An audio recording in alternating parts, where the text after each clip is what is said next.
Ya pemirsa, sebanyak 539 bakal calon legislatif atau Bacalek DPRK Lok Semawe mengikuti ujian membaca Al-Quran yang dijadwalkan pada tanggal 6 dan 7 Juni 2023 di Masjid Islamic Center Lok Semawe. Pelaksanaan ujian baca Al-Quran dilakukan berdasarkan daerah pemilihan atau dapil, di mana pada hari ini, tanggal 6 Juni untuk dapil 1 dan 3, dilaksanakan untuk 304 Bacalek dari berbagai partai peserta pemilu. Sedangkan sisanya pada tanggal 7 Juni esok untuk dapil 2 dan 4.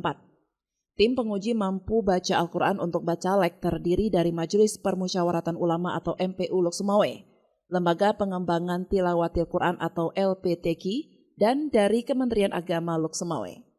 Sedangkan untuk aspek penilaian, para juri uji baca Al-Quran terdiri dari penguasaan ilmu tajwid, fasahah dan adab dalam membaca Al-Quran.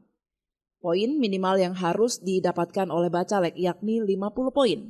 Apabila didapatkan di bawah itu, maka Bacalek tidak dapat melanjutkan ke tahap selanjutnya.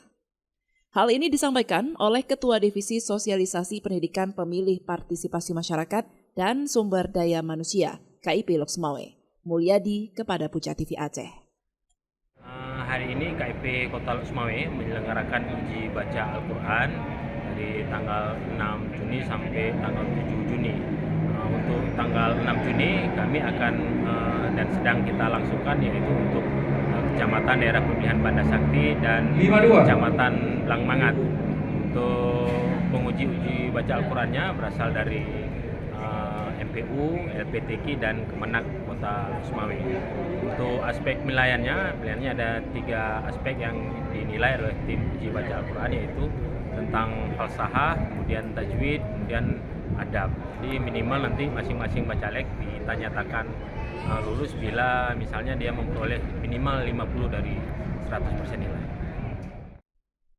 Dari Lok Semawe, Denny Muktadi melaporkan untuk Puja TV Aceh.